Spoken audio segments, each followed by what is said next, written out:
Why was the forest so silent that morning? Why did the calls of birds suddenly fade, leaving only a strange, faint cry from the ground? And why did the ranger feel as if someone was watching him with pleading eyes? The air was heavy, the kind of stillness that made every step feel louder than it should have been. Ranger Karim walked slowly along the forest trail, checking traps that poachers sometimes left behind. He had walked this path many times, but today felt different. The silence carried weight, and then he heard it, soft, broken, almost like a whispering scream. He froze. Was it a wounded animal, or something worse? He pushed aside the tall grass, and that's when his eyes locked with hers. A fossa, lean, sharp-eyed, her chest rising fast as she panted, but her face carried something he had never seen before in a wild predator. Not anger, not aggression. It was fear. And beneath the fear, something even stranger, desperation. The ranger held his breath, his hand tightening on the strap of his bag. The fossa did not attack, did not run. Instead, she gave a low, broken growl and took 2 steps back, as if inviting him forward. Then the sound came again, the faint cry. Karim's heart skipped. It was not the fossa making that sound. He edged closer, scanning the ground. That's when he saw it. Just a few feet away, the earth looked disturbed, soft, darker than the rest. In the middle of it, a tiny head lifted weakly. A baby fossa. Its small body was trapped in thick mud that wasn't just mud, it was quicksand. Every tiny movement dragged it deeper. The ranger's throat went dry.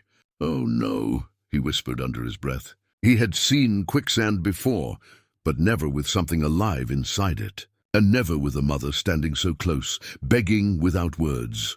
The fossa let out a sharp, trembling sound, pacing side to side. Karim felt his chest tighten. This was not normal behavior. A wild predator was standing still, waiting, almost as if she understood that only he could save her baby. Questions rushed through his mind. If I step closer, will she attack? If I don't, the baby will drown. What am I supposed to do here? The cry of the cub grew weaker, its little paws splashing helplessly in the sinking ground. Karim's heart pounded in his ears. He muttered softly to himself, "Think, Karim, think. You have no rope, no stick long enough. How do I get it out without scaring the mother?" The mother fossa suddenly gave a sharp, bark-like sound and crouched low, her eyes fixed on his. It wasn't a threat, it was a plea. For the first time, Karim felt it clearly. She wasn't warning him away. She was telling him to hurry, and that realization sent a chill down his spine. Would she allow him to touch her cub? Would she trust a human enough, even for a moment? Or was this a trap written by fate, where one wrong step could end with claws at his throat? The ranger swallowed hard, his eyes shifting between the cub sinking deeper and the mother's desperate gaze. He whispered to himself, "If I walk away, that little one won't see another minute. If I step forward, maybe neither of us will." But deep inside, something told him he didn't have a choice. Karim's palms were sweating as he crouched lower, trying not to make sudden moves. His eyes stayed locked on the mother fossa, whose tail lashed slowly against the dirt, a clear sign of her stress. She growled low in her throat, but the sound didn't carry the same threat he expected. It was almost like she was pushing him forward, urging him to act before it was too late. The cub's weak cry pierced the silence again, but this time it sounded more muffled, as if the quicksand had already swallowed half of its tiny body. Karim could see the little nose lifting up, fighting to stay above the surface. His own breath felt stuck in his chest. He slowly unstrapped his canvas bag and set it down on the ground. Every movement had to be calm, deliberate. The fossa's sharp eyes never left him, and he could feel the weight of her trust hanging in the balance. He whispered softly under his breath, "Easy, girl. I'm not here to hurt you. I just want to help." He wasn't sure why he was speaking out loud, maybe for the cub, maybe for himself. But in that moment, words were all he had. Inside the bag, he searched frantically with his fingers. He had a coil of twine, but it was thin, more useful for tying traps than pulling weight. He had a small knife, some folded cloth, and a flask of water. None of it was enough. He cursed under his breath and looked around. The forest floor was littered with fallen branches, but most were brittle, snapping with the faintest pressure. He needed something strong, long and safe enough to reach the cub without stepping into the quicksand himself. He spotted a thicker branch lying a few feet away. It looked solid, but moving toward it meant stepping slightly closer to the quicksand pit. His stomach knotted. One wrong step, and he'd join the cub in that sinking death. He took a slow breath, glanced once more at the mother fossa, and whispered, "Stay with me." Then he slid carefully sideways, testing each step, keeping his weight light on the ground. His boots sank slightly into the damp earth, but not dangerously. The branch was just within reach. He bent down, picked it up, and tested its strength by pressing against the ground. It held firm. The cub let out another cry, so faint this time that Karim's heart nearly stopped. He rushed back to the edge of the pit, crouching low, holding the branch forward. He stretched it over the surface, lowering the end carefully toward the cub. The baby struggled weakly, tiny paws clawing at the air. "Come on, grab it," Karim urged under his breath, though he knew the cub was too young, too weak to understand. He pushed the branch closer, trying to angle it under the cub's chest. The mud made a sickening squelch as the stick sank, and the cub's body slid dangerously deeper. The mother fossa barked suddenly, a sharp, urgent sound that made Karim flinch. His hands trembled. I know," he whispered back, his voice cracking with tension. He pressed the branch further until he felt the cub's body against it. Gently, carefully, he tried to lift, but the suction of the quicksand resisted. The cub squealed faintly, legs kicking in panic. Karim's throat tightened. "Don't give up. Please don't give up." The mother fossa crept closer now, her paws pressing cautiously on the edge of the pit. Karim's heart raced. She was so close, he could see the trembling whiskers around her mouth. If she leapt, if she attacked, he'd have no chance to defend himself. But she didn't leap. She crouched lower, her eyes darting between the cub and the branch in Karim's hands. Her breathing was ragged, her tail thrashing with raw panic, but she didn't interfere. It was as if she knew this fragile moment could decide her baby's fate. Karim pushed harder, twisting the branch under the cub's chest, using all the leverage he had. The mud gurgled angrily, sucking back, refusing to let go. The cub let out one last sharp cry before it slipped dangerously lower, its head now barely above the surface. "No, no, no!" Karim gasped, sweat dripping down his temple. His arm ached, his knees dug into the damp ground, but he refused to let go. He shoved the branch deeper, then pulled upward with every ounce of strength. The sound was awful, like wet cloth tearing free from glue, but suddenly the cub's body popped upward, half out of the muck. Almost there. "Just a little more." Karim gritted his teeth, lifting higher. The cub slid weakly onto the branch, coughing, its tiny chest heaving. Karim quickly angled the branch back toward himself, dragging it slowly toward the solid ground. Each inch felt like a mile, but finally, after what felt like hours, the cub was free. Mud coated its fur, its small body shaking violently, eyes barely open. Karim dropped the branch, reaching out with both hands to scoop the cub gently into the cloth from his bag. The baby was weightless, fragile, and barely moving. The mother fossa lunged forward with a growl, and Karim's heart leapt into his throat. He held the cub close, frozen, unsure whether she'd rip him apart. But then she stopped just a step away, her body shaking as she sniffed the air. Her eyes locked with his, and for the first time he saw something impossible. Gratitude. Karim whispered, his voice trembling. "I'm giving her back. Don't worry." Slowly, carefully, he lowered the cloth bundle onto the ground. The cub let out a weak mewl, and the mother immediately rushed forward, nosing her baby, licking the mud from its fur in desperate strokes. The sound that came from her throat wasn't a growl this time. It was soft, almost like a purr mixed with relief. Karim sat back, his arms shaking from the effort, his chest heaving.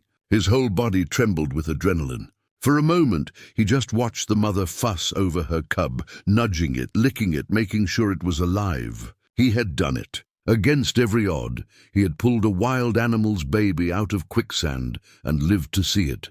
But before he could even catch his breath, the forest reminded him that peace was never simple. A loud rustle came from the trees behind him, followed by the snap of twigs. Karim froze. The mother Fossa froze too, lifting her head, ears pricked. The cub squeaked weakly, curling into her belly. Karim turned slowly, his eyes scanning the shadows. Something moved between the trunks, dark shapes low to the ground, moving fast. His stomach tightened again. These weren't poachers. They weren't harmless animals either. He recognized the slinking forms almost instantly, feral dogs. Packs of them sometimes roamed the forest edge, driven wild by hunger, attacking anything smaller than themselves. And right now they had scented weakness, the mother Fossa hissed, her body curling protectively over her cub. Karim's heart raced. He had no weapon beyond a small knife, no gun, nothing to drive them away. The dogs drew closer, their growls low, teeth glinting in the faint light. There were 4, maybe 5 of them, circling, their eyes fixed on the vulnerable pair. Karim muttered under his breath, "Not after all this. Not now."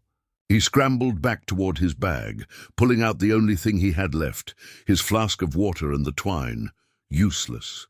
His mind raced. He couldn't fight off a pack of wild dogs with his bare hands. He needed fire, noise, anything to scare them off. His eyes darted around the ground until he spotted dry leaves, a broken lantern someone had left months ago, its metal rusting. An idea sparked in his mind, desperate but maybe the only chance. He glanced once more at the mother Fossa. She was standing tall now, her fur bristling, her growl rising like thunder. But alone she couldn't hold off 5 hungry dogs. Karim clenched his jaw. "I saved your cub. Now I have to save both of you."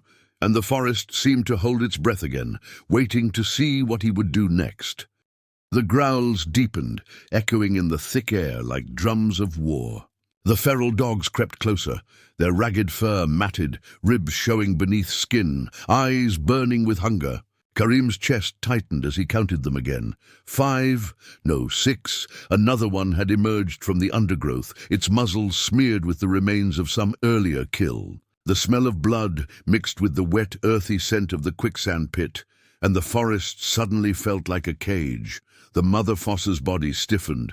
She crouched low, curling her body over the trembling cub, teeth bared in a snarl that seemed to tear from her throat. The sound was sharp, desperate, but the dogs didn't flinch. They had fought before. They knew what fear smelled like, and they could already sense the weakness in this scene. One cub, one mother drained of strength, one human with no weapon worth its name. It was a feast waiting to be claimed.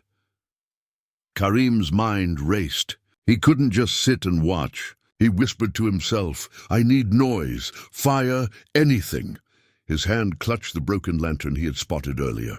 The glass was cracked, but a bit of kerosene still clung to the bottom. He shoved it into his bag quickly, then gathered a fistful of dry leaves and twigs. His fingers trembled as he reached for his lighter.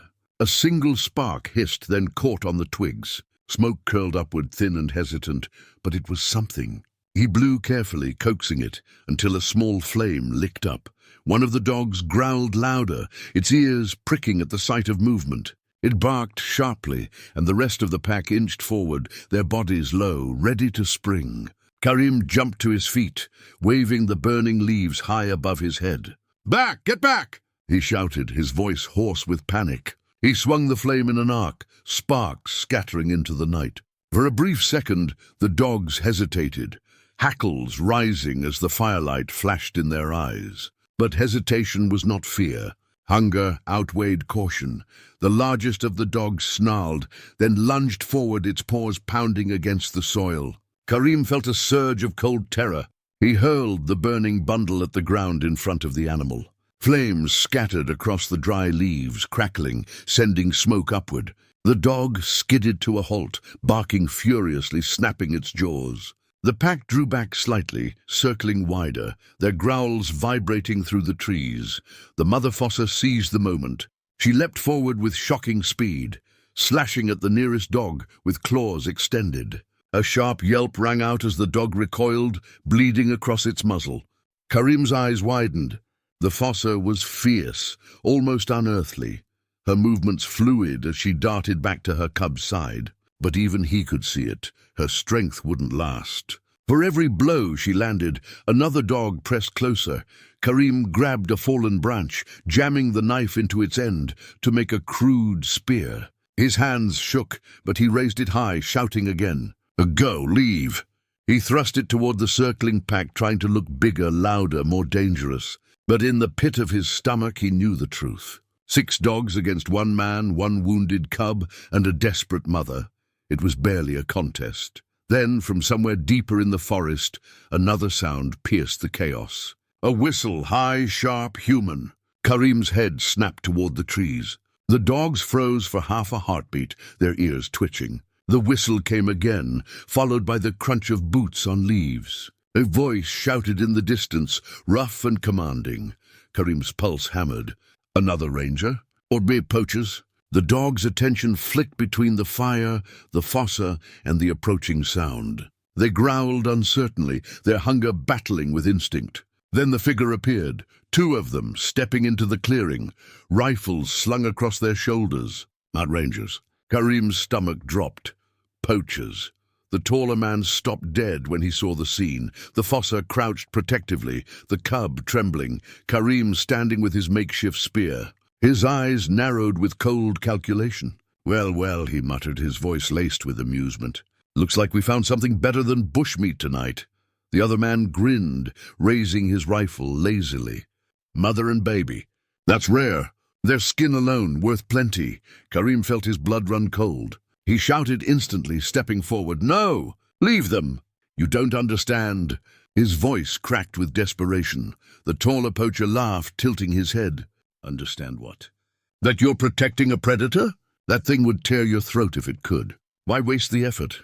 He motioned at the dogs with a sharp whistle. The pack quieted instantly, tails wagging, eyes trained on him. These weren't wild dogs at all. They were trained, controlled.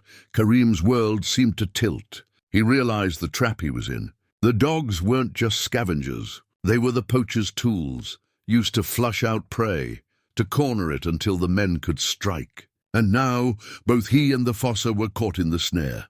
The mother Fossa hissed, stepping in front of her cub, fur bristling like fire. Karim tightened his grip on the branch, his heart pounding in his ears. You'll have to go through me, he said, his voice shaking but steady. The poachers smirked. Gladly. One raised his rifle, the metal glinting in the weak light. Karim's breath caught. Time slowed.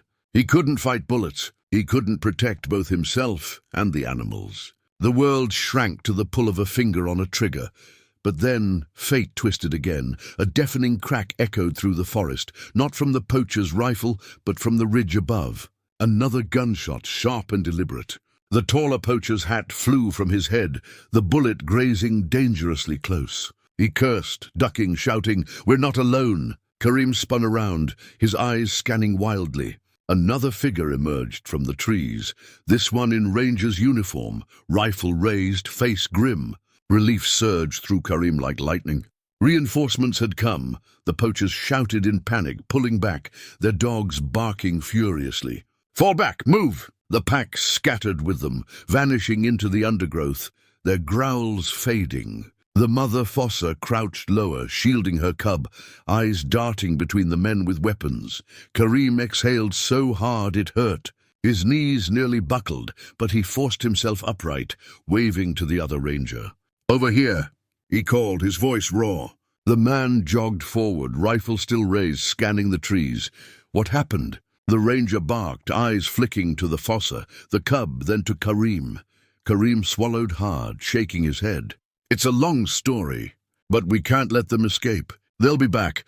The other ranger nodded grimly. He glanced at the Fossa once more, then lowered his rifle. First things first. We get them safe. Then we deal with those men. The mother Fossa licked her cub's face, nudging it gently, her eyes flicking back to Karim. For a brief, silent moment, predator and human stood side by side, united by survival, surrounded by the shadows of enemies still lurking in the forest, and the night was far from over. The forest didn't settle after the poachers fled. If anything, the silence that followed felt even heavier, like the trees themselves were holding their breath. Karim wiped the sweat from his forehead with the back of his hand, his chest rising and falling fast. The mother Fossa's eyes glowed faintly in the dim light, her body curled protectively around her mud-soaked cub. She didn't move, didn't blink, only stared at the humans, as if deciding whether to trust them for another moment longer. The other ranger, Malik, crouched down, keeping his rifle steady, but lowered. His voice was low, serious. "You've done something dangerous, Karim. Saving her cub? She could have torn you apart. And now those men know exactly where to find you." Karim didn't look at him. His eyes stayed on the cub, whose sides rose and fell shallowly. "I didn't have a choice. It was drowning. She begged me." "You didn't see it in her eyes." Malik exhaled sharply. "Begged you? You've been in this forest too long. Predators don't beg." Karim finally turned, his voice sharp. "Then explain why she didn't kill me when I pulled her baby out. Explain why she stood there waiting instead of attacking. Something happened here, Malik. Something I can't even put into words." The silence stretched again, filled only by the faint crackle of dying embers from the bundle Karim had burned earlier. The forest smelled of smoke, mud, and fear. Malik's gaze softened slightly, though his jaw remained tight. "Maybe you're right. But listen to me carefully. Those poachers aren't done. If they had dogs with them, it means they've been tracking for days. And if they wanted a mother and cub, they'll come back with more men, more weapons." Karim's gut tightened. He glanced at the mother Fossa again. She had begun licking her cub more vigorously, trying to clean away the mud, nudging it with soft urgency, as if telling it to wake up fully. The cub whimpered faintly, curling against her belly. Karim whispered, almost to himself, "We can't leave them here." "She won't survive another attack," Malik frowned. "You're suggesting what? Carry her like a house cat to the station? She won't follow us willingly, and if we try to cage her, she'll fight to the death. Not to mention the cub is too weak to move long distances." Karim rubbed his face, frustration pouring through him. "There has to be another way." His eyes searched the forest, restless. "If we stay in one place, we're cornered. If we move, we risk losing them. And if we do nothing, those men will come back with dogs and nets. We'll lose everything." The cub sneezed weakly, its body trembling. Karim felt a lump in his throat. He crouched lower, speaking softly toward the fossa. "I know you don't understand me, but trust me once more, please." The Fossa's eyes met his again, unblinking, as though weighing his soul. Her ears twitched at a distant sound, the faint rhythmic thud of drums. Karim stiffened. That wasn't thunder. It wasn't guns. It was something older, heavier. Malik's head snapped toward the sound as well, his face paling. "Drums," Malik muttered. "The villagers." Karim frowned, confused. "What villagers?" Malik's eyes stayed fixed on the dark horizon. "The ones who still believe in forest spirits. They come out at night to drive them away. And if they see her," he gestured at the fossa, "they'll see a demon, not a mother." Karim's chest tightened. "You're telling me we have poachers on one side and villagers with superstitions on the other?" Malik gave a grim nod. "Welcome to the jungle." The drums grew louder, echoing with strange rhythm, carrying through the trees like a warning. The mother Fossa stirred, ears flicking nervously, her body tensing again. The cub squealed faintly, sensing the tension. Karim rose to his feet, gripping his makeshift spear tighter. His voice shook. "We need to move, now, before they get closer." But as if mocking him, a flicker of orange light appeared through the trees. Torches. Shadows of men moved in the distance, their chants blending with the drumbeat. Malik swore under his breath, his rifle raised again. Too late, Karim's heart pounded. He could see shapes now. Villagers, a dozen at least, faces painted with white ash, their voices deep and steady as they marched. At the front, an old man carried a carved mask shaped like a beast. Their eyes glowed with purpose, locked on the clearing.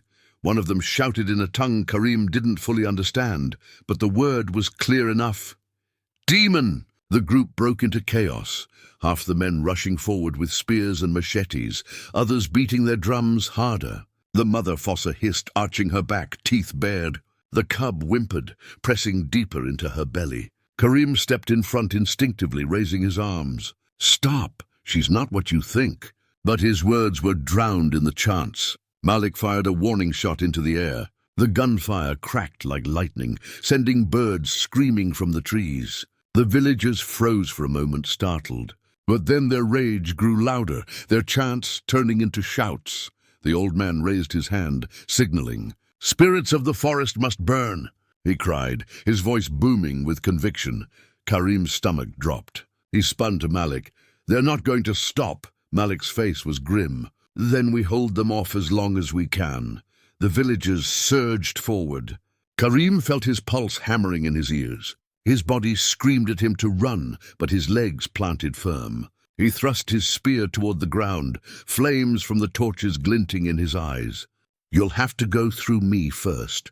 The mother Fossa, astonishingly, mirrored his stance, standing tall, tail whipping, her growl joining his voice in defiance. For a moment, human and predator looked the same, two guardians protecting the fragile life between them.